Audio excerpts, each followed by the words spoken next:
Good afternoon. As I'm sure you all know, we just came back from the White House for a meeting with President Trump. And in that meeting, we covered very many subjects. The first part of our meeting at the White House was in the Oval Office, and most of that was actually televised, so I needn't take you through that. But before the press was allowed in, again, he was very inquisitive about how the situation in our country, what are the threats that we have to worry about, and how are the other countries around ASEAN, Asia Pacific reacting to what's going on in West Philippine Sea. He asked us many questions about the situation, including the status of the different militaries around the area. So we had a we covered a great deal of ground. Now I think I can already tell everyone, as it's come out already, that we managed to bring down the 20% tariff rate for the Philippines to 19. Now 1% might seem like a very small concession. However, when you put it in real terms, it is a significant achievement. There's more to be spoken about with the United States concerning the tariff rates and our trade deals. So that I think is so we have a 19% rate coming from for imports coming from the Philippines into the United States. And however, comparatively speaking, we are still doing more. They told us that it is because of the special relationship between the Philippines and the United States. So that's the gist. I'm sure you have questions about it, and I will open the floor. But before we get to that, I have with me the latest report, an update on Kuching. We already have 487,964 families affected. 49,617 people are inside 500 evacuation centers, and there are 2,790 families who are staying outside of the evacuation centers, who are obviously being serviced by the DSWD for their needs. Relief goods have been supplied. We have, unfortunately, we have to report the casualties. There are 6 dead so far, 5 injured, and we have 8 missing people. And the rains have not really stopped. The floods have not subsided in Metro Manila, especially in Metro Manila, pero kahit sa ibang lugar mukhang ganun din. Meron pa ring flooding. 1,875 areas have reported flooding. Region 1, 2, 3, CAR, NCR, Calabarzon, Mimaropa, 5, 6, 7, 9, 10, and 11, 12, Caraga, and Barm.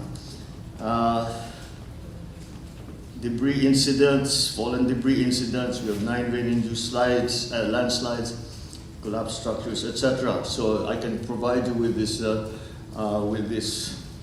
statistics later on. 1,486,876 people are being served either inside or outside evacuation centers. I've been to the casualties. The main cause for casualties were fallen trees, drowning, and flood currents. We still have 1,800 sales. The damage to infrastructure, they estimate thus far, is at 4,7,442,667 and 75 centavos pa. But that is the estimate as of now. As you all know, ano lang yan, that is still the immediate. The incident is not yet over. So loss to agriculture is estimated now at 134,655,000 pesos. Mimaropa alone is already 113 million in terms of losses. So we have been watching it from the start since we have left. We spent most of the morning going through this to try and make sure mukha naman magandang response ng mga teams natin. They have been able to provide the relief goods. They have been able to evacuate as many people as possible, as needed to be evacuated. And so we are just hoping for the floods to subside, the rain to lessen, and the floods to subside, so that we can start again a cleanup process. All right, that's my statement to begin with. I'll open the floor to questions. Good afternoon, Mr. President. On tariffs, we also saw the post of President Trump on Truth Social. So he also indicated a lower tariff of 19%, as you said. Can we do something about the microphone? Thank you. Although he also said that the Philippines is going open market with the United States and zero tariffs. Can you elaborate more on this? He also said that the Philippines is going open market with Yes. the United States. Well, and there zero were tariffs. certain markets that they were asked to be open that are presently in this right now are not open. The major areas that he said were automobiles, because we have a tariff on American automobiles. We will open that market and no longer charge tariffs on that. So there's several, but also the other side of that is an increased importation from the United States for soy products, wheat products, and pharma, actually, medicines, para makamura naman yung maging mas mura yung gamot natin. So we are coming to those arrangements. There's still a lot of detail that needs to be worked out on the different products and the different exports and imports. But basically, that's now our template. That's what we are following, is a 19% tariff rate on Philippine goods that are imported into the United States. But Mr. President, isn't the Philippines getting the shorter end of the stick here by having still higher tariffs from 17%? It's still higher. It's still higher at 19%, whereas we're giving them zero tariffs for certain sectors. Well, that's how negotiations go. We came here when we arrived in Washington. Tariff rates were 20. So why it came up from 17 to 20 is an internal matter with the United States government. So the number that we had to work with was 20. So we tried very hard to see what we can do. And we managed the 1% decrease in tariff rates. Mr. President, a follow-up on the tariffs. First, before I ask about the ammunition hub, the U.S. ranks as the Philippines' biggest import market, or rather export market, and yet it ranks only as 6th when it comes to imports, with China being our number one source of importation. How do you intend to address that deficit, considering that the deficit... Which deficit?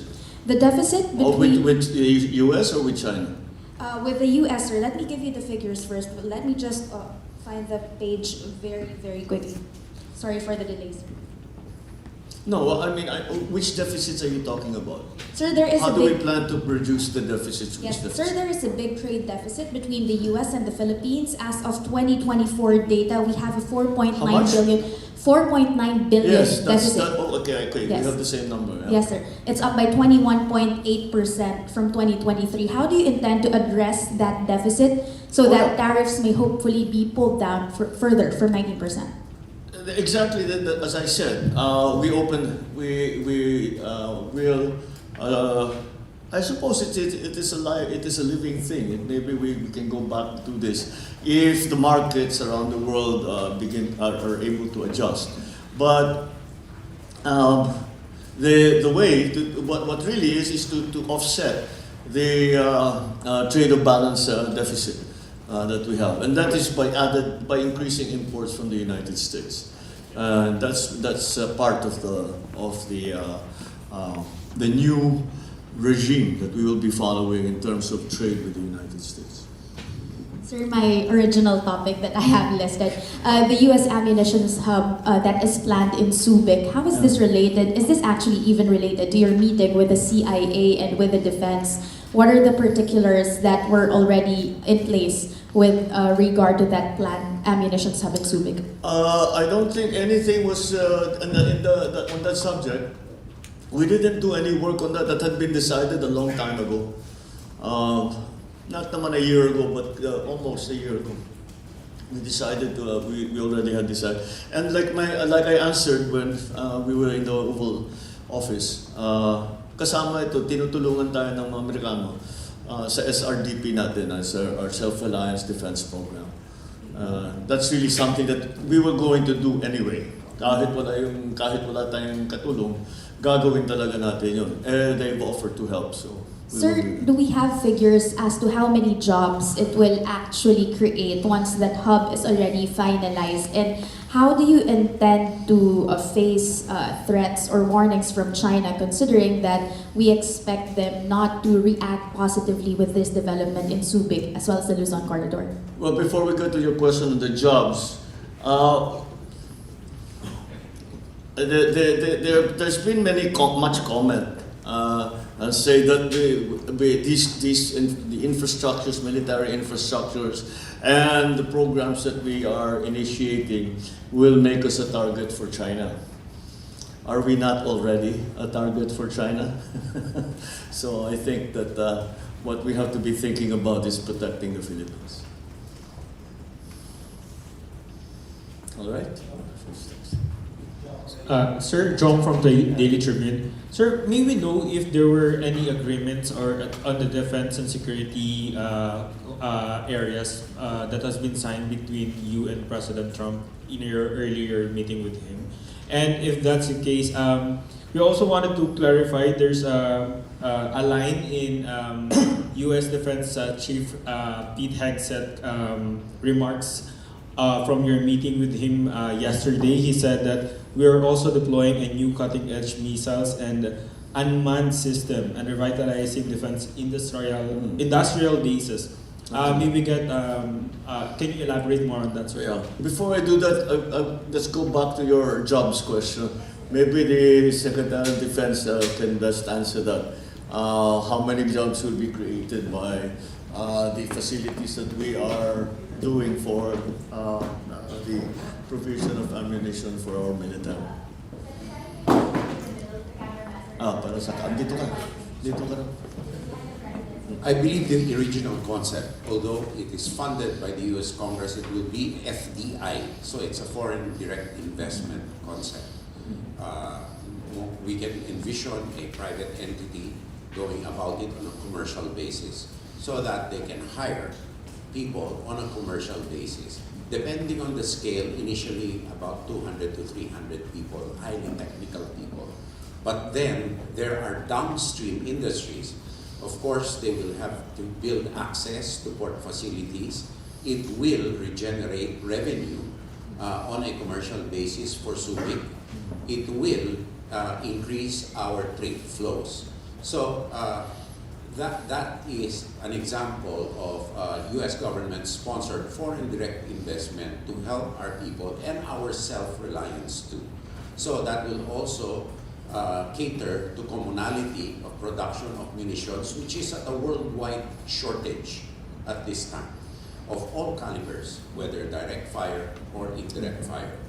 And as we go on, we will review the business proposal, because it is on a business case basis, being foreign direct investment.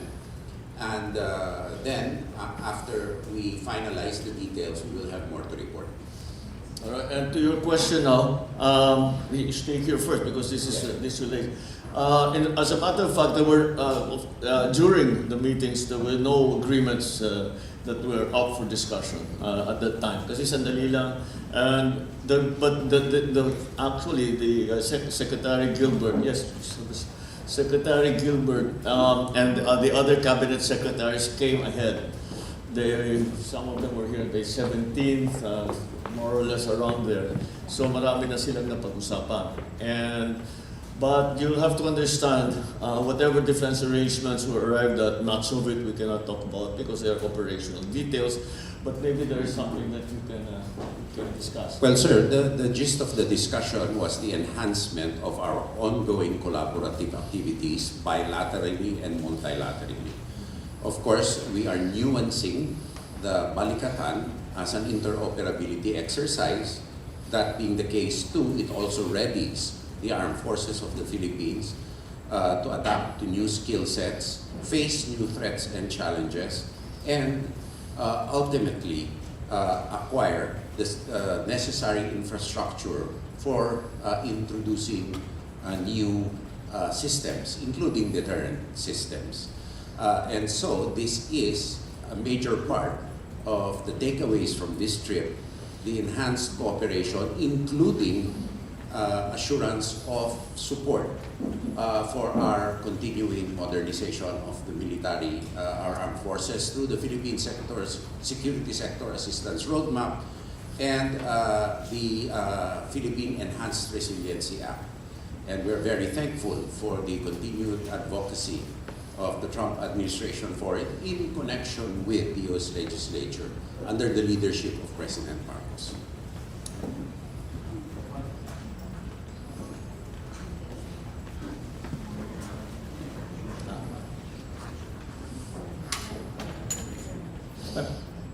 Sir, if different topic lang po, may we know if the topic on the immigration, particularly on the undocumented Filipinos, has been raised or no? It's not been raised. It was not in this forum. But we are of course well aware of the situation.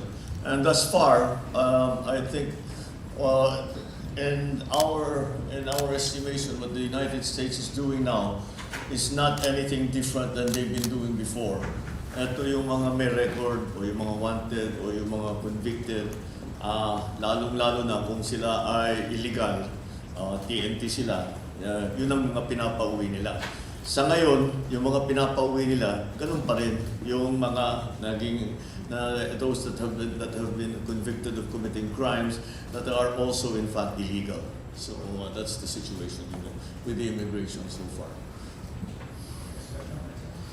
Sir, good afternoon. Sir, E.S. Bersamin mentioned that you were dismayed with the preparation or putting of tarpaulins days before your Sona. Can we have more details about that, sir? Well, it was a surprise. I only found out early this morning when I got up.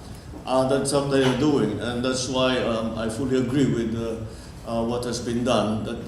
That's highly inappropriate, and I suppose. Or may utos sila na maglagay kayo ng kung saan hindi na nasabi, bahala nga, ba't pa kayo maglalagay dyan? So the order didn't go out, but it has now. We say just paubayan nyo na muna yan, ayusin nyo na muna yung ating response crisis. So yeah, that is an unfortunate misjudgment on their part, but we've corrected it, and I trust it will not happen anymore. But sir, may we know where are we or where are you in terms of the preparation of Sona? It's already on Monday, so gaano po ba kahaba yung ine-expect natin? No. How different is this Sona from your previous Sona? Well, they're all a little different from each other, no, but they will be different. Because the situation, you remember, it's a State of the Nation address. And the State of the Nation today is different from what it was last year and the last year before that. So, it, of course, necessarily will be different. We will be talking about mainly the same things about the social projects of the government for people in need. We will talk about the programs that we are going to that we have initiated and will continue to promote and endorse as we until the end of, certainly at the very least until the end of this term. Hopefully, it will continue after my term. So that's what we expect from the Sona. How far along are we? Well, when I knew that I was coming to the United States to meet with President Trump, then I cleared my schedule, and I said we're going to lose 4 days, so we have to make it up. So I cleared my schedule. I've been working very hard on it. As soon as I get back, we'll be working on it again. But I think we'll be there. We're back Wednesday evening. We'll start work on it Thursday. I'm sure we'll work on it over the weekend. So mahabol namin yun. I think we'll be all right, because what we have already written is substantial in terms of the Sona is about 80% written. So konti na lang fine tuning. Pahabol lang po on other issue. Related po sa Typhoon, may we know kung bakit po na-approve yung request ni Secretary John Vic Remulla na siya na yung mag-announce ng suspension of work and classes. Ano po yung wisdom dun sa DILG? So that dissemination of information is better. As is very simple. Because if there's ganun yan, kasi halimbawa ikaw it affects you. Where do you go? Which website do you consult? Where do you so pagka ganito, basta sinabi na the SILG will make the announcement, and that is what's wala nang fake news, yun na yung katotohanan, yun na yung totoo. So it's just simple, it's just to make things clearer, because sometimes nagkakaproblema because hindi naman malicious, misinformed lang. Tapos pinopost, sinusundan ngayon ng tao, mali naman pala. So we're just trying to improve that system. On the Sir, Secretary Remulla has been throwing flack for how he actually tweets or posts his statement. In the words of netizens, it's too informal. Medyo pa-joke po kasi yung sabi niya. Have you advised this on his matter? What do you make out of these criticisms? And go ahead, sir.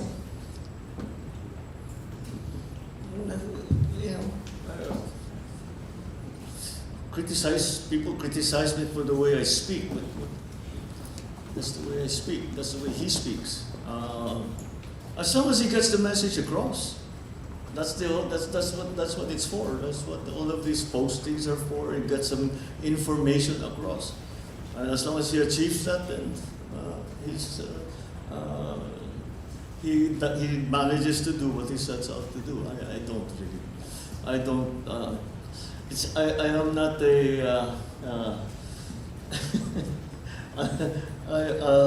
I'm not exactly a judge of how do you say literary style. I don't know how you want to put it. So that's really, I would consider that out of my purview.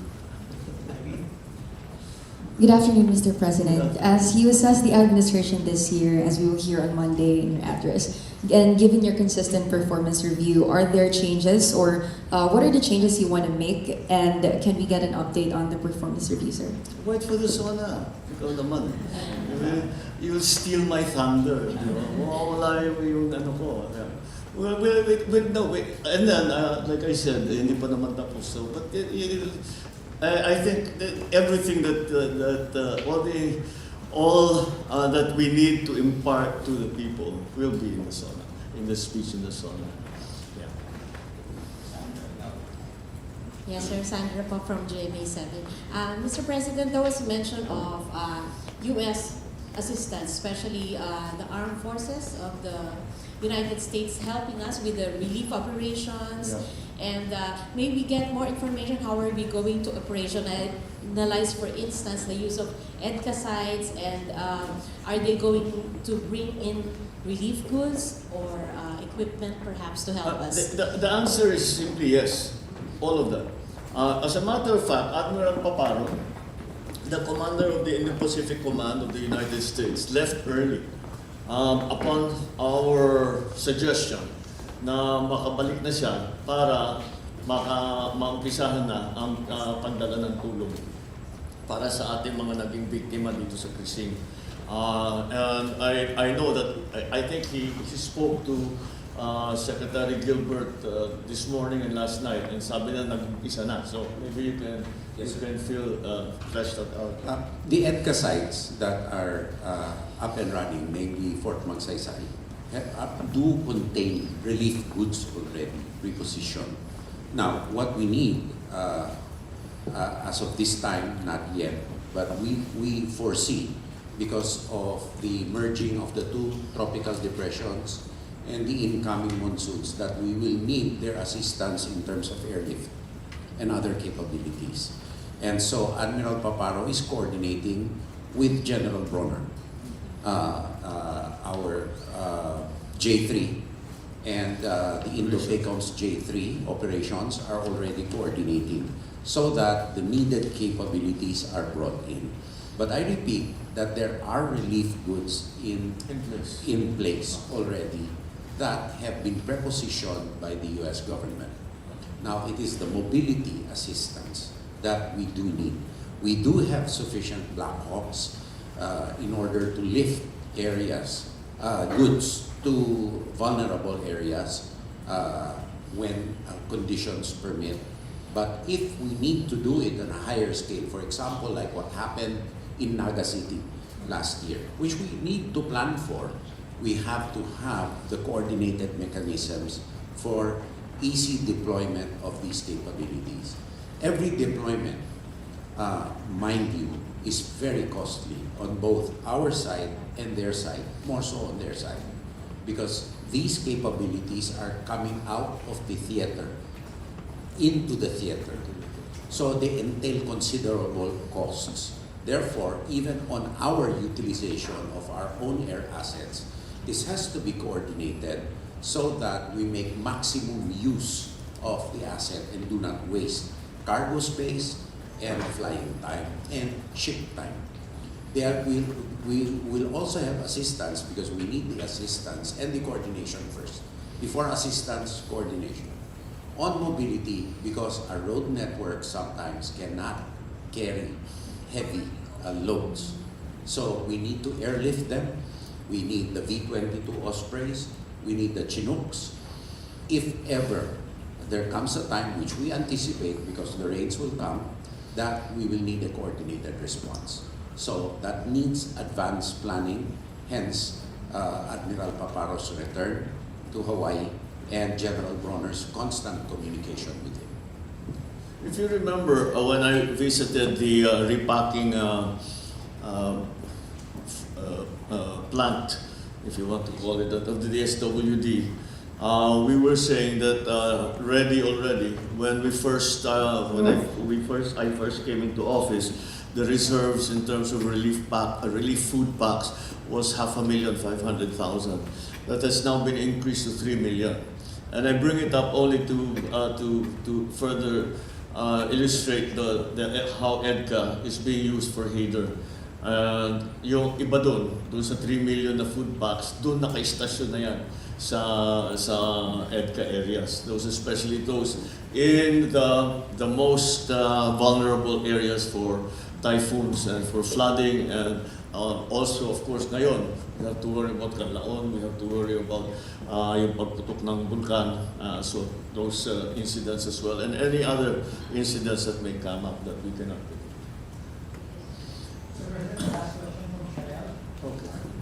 Good afternoon po, sir. Shana Salazar from RMN. Going back po sa tariff, how would you justify po sa Filipino people, especially to our small exporters and manufacturers, that a 19% tariff is acceptable or fair? It is not our decision.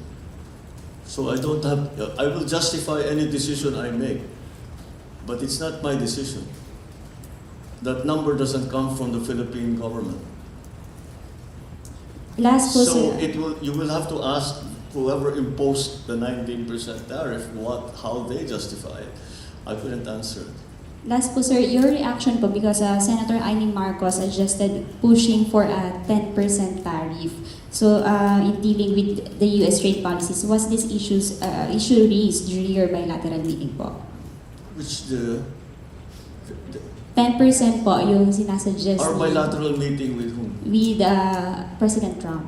No, it didn't come up. Again, if anyone can bring us that down to 10%, it would certainly be welcome. But no, it didn't come up at all. All right, with that, sige, maraming salamat. Thank you very much. Good afternoon.